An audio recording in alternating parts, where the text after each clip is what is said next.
Trade Union Congress tells IGP to provide security cover for protesters. Police arrest suspects for aiding banditry, recover rustled animals.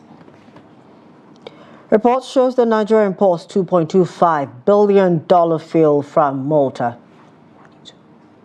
Deadly typhoon hits Taiwan, 6 sailors missing after ship sinks.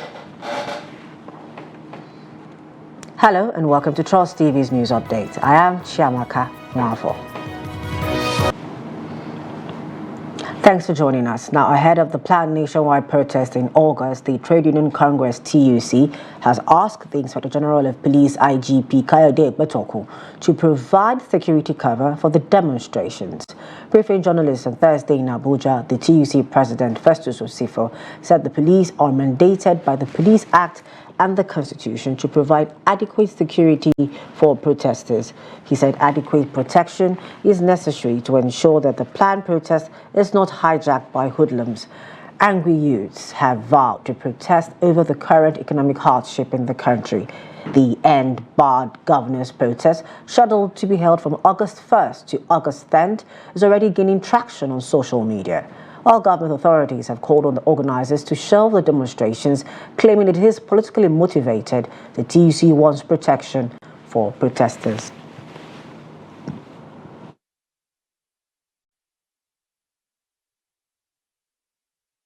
Still on the protest, Department of State Services, DSS, is asking persons and groups yet to identify themselves in the public as leaders of the plot to stage a nationwide protest to shelve their plans and eschew any form of proposed rage, anarchy, and spoliation. In a statement signed by the Director of Public Relations and Strategic Communications, Peter Afunaya, the service says that while peaceful protest is a democratic right of citizens, it has confirmed a sinister plan by some elements to infiltrate the protest and use it to cause chaos and extreme violence in the land. The statement added that the service has identified the reason behind the protest to be political, as the plotters desire to use the intended violent outcome to smear the federal and sub-national governments, make them unpopular, and pit them against the masses with a long-term objective of achieving a regime change, especially at the center. The service says it has also identified the funding lines, sponsors and collaborators of the plot, and is therefore asking parents, guardians and heads of traditional and economic institutions to advise their children, wards, subjects and students not to take part in the planned protest. The statement further says the service will work with other sister security and law enforcement agencies to maintain peace and, where necessary, will apply all legitimate methods to achieve this. So with the protest, President Bola Tinubu met with traditional rulers in the country on Thursday, during which members of his cabinet briefed them on what government has been doing since it came to office. The meeting was, of course, convened to prevail on the traditional rulers to dissuade their constituents from taking part in the August 1 hunger protest. Kehinde Amodu tells us more. Government is worried, and its worries are all about the protests that are being planned against the 1st of August. Though it concedes that protest is a fundamental right of every individual, the concern is that faceless persons are feeding off the frustrations of Nigerians to create an unwieldy situation. The traditional rulers have been fully briefed and aligned with government's fears that the protests may be hijacked and descend into anarchy. So for us, it's all encompassing. People that are out there to maybe protest, it's their right, civic right. But let them put a face to it, and don't let it be hijacked by people that has ulterior motive. That is our stand. We're hopeful, that inshallah it will be well. Even though we have made it very clear to him, our main problem in this country, especially in the north here, is security issue. If the security situation is addressed, certainly people will go back to their farms. So the issue of hunger will drastically, go down and it will disappear. For the traditional rulers, government has a genuine concern about the future impact the demonstration might have on the country. There is nobody that will not be worried, about protests in any place in the world. And we've seen what happened in other climes. Governments were brought down, and they're still in war. At least as an ex-diplomat, we've seen what happened in other climes. So we're in a position to say authoritatively what happened in other places. So we're calling on our people to exercise patience and also to listen to the words of wisdom. I'm a young person myself. It's been 24 years that I've been back, and it's been 24 years that I've sadly seen the nation going in a very unpalatable direction. But by God's grace, I think if you would give us the chance, this protest, I know that it's catching you very, very high in your neck. But if you give us the chance, let us not destroy our own country. I ask you, think of Libya. Libya was a beautiful country. What has happened to Libya, we don't want it to happen here.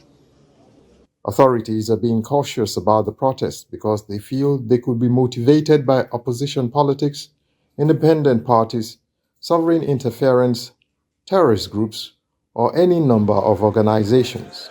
From State House, Abuja, Kehinde Amodu, Trust TV News. The Katsina State Police Command said it has, in a sustained joint operation, succeeded in arresting 2 suspects for aiding and abetting banditry and recovered suspected rustled animals. In a statement signed on Thursday by the police spokesman, Abubakar Sadiq, it noted that the suspects were arrested by a team of police operatives attached to Jibia Divisional Police Headquarters while on a routine patrol in collaboration with the Katsina State Community Watch Corps and hunters at the Jibia local government area. He added that the duo have the cause of investigation confessed to having received the rustled animals from one Nura of Manzaya village, now at large, a suspected notorious bandit leader, and are on their way to dispose of the animals at Magama Market in Jibia local government area. He explained that the suspects have further confessed to having severally received suspected rustled animals from the bandit kingpin and disposed of them. The suspects, simply identified as Abubakar Yahaya and Muhammadu from Zandam village in Jibia local government area of the state, were on Thursday arrested along Magama Cemetery in the local government area in possession of 2 suspected rustled rams, 1 sheep and a goat. In security matters, 2 suspected armed robbers were shot dead while attempting to snatch a Prado Jeep at gunpoint in Jahi area of Abuja, the nation's capital. Commissioner of Police Bennett Igwe disclosed this to newsmen while parading 2 arrested members of the robbery gang at the command in Abuja on Friday. He said the incident happened around 10:45 p.m. on Thursday when 4 men, robbery gang, engaged the operatives who were on crime prevention patrol led by DPO of Mabushi Police Division in a fierce gun battle. According to him, the 4-man robbery gang, on sighting the police operatives, opened fire, which resulted to a gun duel where 2 among the robbers were neutralized. He said a blue Toyota Matrix operational vehicle registration was recovered from the robbers.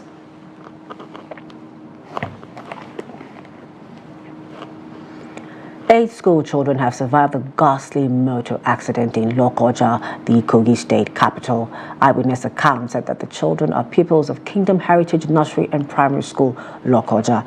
It was guarded that the children were returning from school when the sad incident occurred on Thursday at the popular Lokongoma Market in Lokoja. It was further guarded that the heavy-duty truck carrying a container load fell on 2 small vehicles which trapped the children. Through the combined effort of the Nigerian Police, Federal Road Safety Corps and other relevant agencies, the children were rescued. The State Police Command's Police Public Relations Officer SP Williams Aya said it was a fatal accident, but no life was lost. Fresh data have emerged that Nigeria imported fuel worth $2.25 billion from Malta in 9 years. The information emerged following allegations by the founder of the Dangote Petroleum Refinery, Aliko Dangote, that some officials of the Nigerian National Petroleum Company Limited own a blending plant in Malta. According to information on Trade Map, Nigeria imported petroleum oils obtained from bituminous minerals worth $2.8 billion in 2023, jumping by a 342% increase from $47.5 million in 2013. Nigeria imported fuel worth $59.98 million in 2014, $117.01 million in 2015, and $13.32 million in 2016. It was observed that from 2017 to 2022, there was no fuel importation into Nigeria from Malta. However, there was a geometric leap in 2023 when the country imported fuel worth $2.08 billion. The development indicated that the value of Nigeria's petroleum imports from Malta jumped 43 times in 10 years, reaching $2.8 billion in 2023 from $47.5 million in 2013. Still on petroleum matters, the Senate Ad Hoc Committee to investigate alleged economic sabotage in the Nigerian petroleum industry is set to commence its responsibilities with the aim of wholesomely addressing accusations and counter-accusations bordering on the importation of petroleum products and its impact on the economy. Our correspondent brings us the details. Speaking during a press conference to bring the media up to speed with the committee's activities, its chairman, Senator Okpeyemi Bamidele, briefed journalists on the mandate of the committee. Our investigation seeks to identify and hold accountable all parties involved in the importation and distribution of the adulterated petroleum products, PMS and AGO. This includes suppliers, importers, regulatory bodies, and any other entity that may have contributed to this serious lapse in quality control. Senator Bamidele further revealed that the committee will also be unraveling parties involved in the importation of substandard petroleum products with a view to prevent future occurrences. To investigate how institutions across the importation and distribution chain failed to conduct quality sampling, shipped in products without auditing, and performed part validations by the Nigerian Customs Service, Nigerian Midstream and Downstream Petroleum Regulatory Authority, Nigerian Maritime Administration and Safety Agency, Standards Organization of Nigeria, and Nigerian Ports Authority. The ad hoc committee chairman further revealed that the 15-man committee will hold its public hearing from the 10th to 12th September 2024 with agencies and corporations such as the Ministry of Finance, Petroleum, NNPCL, NMDPRA, NUPRC, Dangote Group, international oil companies, among others, set to appear before it. From the Red Chamber of the National Assembly, Sagir Ibrahim, Trust TV News. Across the nation, citizens are grappling with economic difficulties that has affected their incomes, making everyday life a significant financial burden for countless families. Lydia's heartfelt plea is a stark reminder of the real impact government's economic policies and inflation are having on Nigerians. She called on government intervention to alleviate the widespread hunger in the country. The way that rich people are hungry now can actually cause us to do a whole lot of things that we don't even want to do, like stealing. And I'm sure government will not have to, they will not want to have more criminals. So if there is no hunger, if hunger has been taken away from it, I feel like we would be okay more. So please, government should just find something to do about the hunger in the land. Citizens are urging policymakers to take decisive action to stabilize the economy and provide much needed relief. They should sit down and find a way of maybe like doing some farming again. Maybe they should help them, those people that are farming, because they said the whatever they are disturbing, and the cows are going to their farm to destroy their farm. They should do something like a security for them, so that those things, when it comes down, it will come to a lower place, so that we can be able to buy it with the little money we have. Before I was buying the tomatoes basket 275,000. Some market 280,000. So now but it has released the price already, because now I can buy the basket like 120, 115. So I saw that it is very good because it has reduced the price down. So I'm very happy. All my customer before was running away, but now they're coming back to buy it from me. Solution now is for the government to put heads together, agree with us that we are not happy, things are very costly, to help us open the border. Let's be trading with other countries. Let us see things so cheap in the market. Let things be low for us to live and be happy. Lagos State residents call on the government to provide adequate security for farmers to return to their farms, as that's the only way to bring down prices of food commodities. Over in Gombe, state traders are calling on government to implement price control and regulations to ensure stability in prices of food items in the market. They said this will help prevent disparities in price of foodstuffs in the market. Hassan Kohli tells us more. The traders said that although there has been a decrease in the prices of grains and other foodstuffs, they are finding it difficult to stabilize the prices in the market.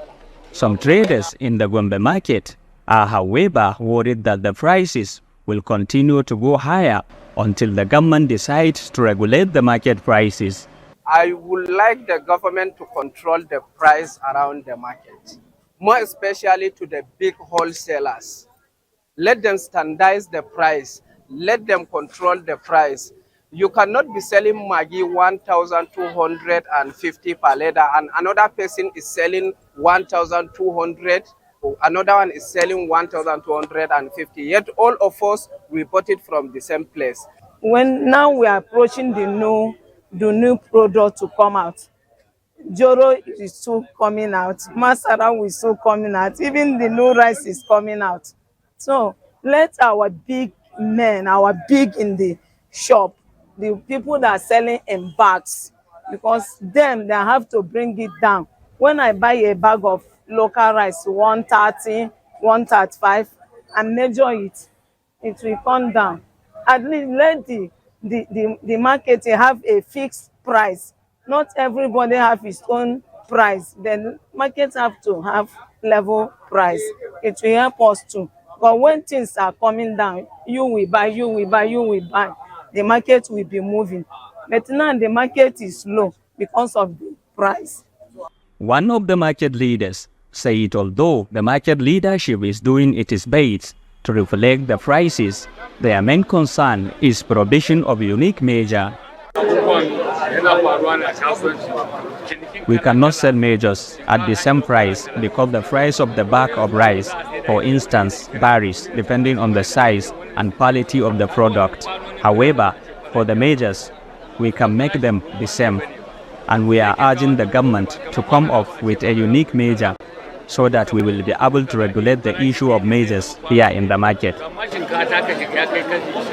Nigerians have continued to berate traders for not reflecting change in prices on the measurement, an accusation that has been denied. From Gombe, Hassan Kohli reporting for Trust TV. Despite his commitment to sustaining democratic norms and institutions, President Bola Tinubu says his government will not condone demonstrations that lead to the destruction of lives and property. The president spoke on Thursday at State House Abuja when he received a letter of credence from the newly appointed United States Ambassador to Nigeria, Richard Mills Jr. The president expressed willingness to nurture the relationship between Nigeria and the United States while continuously working to expand cooperation on shared goals and democratic values. He welcomed the U.S. State Department's acknowledgement of Nigeria's strategic role on the continent as Africa's largest democracy and called on the U.S. government to pay more attention to Africa. Earlier, President Tinubu also received letters of credence from the High Commissioner of Malaysia to Nigeria, Ayub bin Omar, and the High Commissioner of Botswana, Ms. Field Nangi Kering. President Tinubu told the High Commissioner of Malaysia that Nigeria would work towards improving the balance of trade between the two countries. He acknowledged Botswana's progress on livestock development and extended his appreciation to the Botswana president for attending his inauguration. Away from Nigeria, the strongest typhoon has hit Taiwan, killing 5 people and flooded parts of the island's second biggest city on Thursday, with rescuers searching for 6 sailors missing after their cargo ship sank in the storm. Typhoon Gombe transformed streets in southern Kwashiorkor City into rivers, with some households flooded by rainwater. Schools and offices were closed in several cities for a second day, with the stock market suspended and thousands of people evacuated. Gombe also exacerbated seasonal rains in the Philippines on its path to Taiwan, triggering flooding and landslides that killed 20 people. A tanker carrying 1.4 million liters of oil sank off Manila on Thursday, with authorities racing to contain a spill. And finally, in sports, Nigeria Sports Minister John Eno has tipped the Super Falcons to bounce back from the defeat to Brazil. Randy Waldrum's side started their campaign at the 2024 Olympic Games with a 1-0 loss to Samba Girls at the Matmut Atlantic Stadium, Bordeaux, on Thursday night. Gabi Nunes scored the winning goal for Brazil 8 minutes before the break. Despite the defeat, and was optimistic the Super Falcons will progress further in the women's football event. Super Falcons will lock horns with world champion Spain in their next game on Sunday.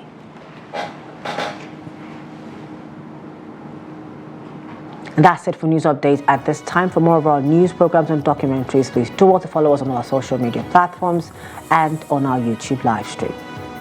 I am Chiamaka Mafo. Thank you for joining us.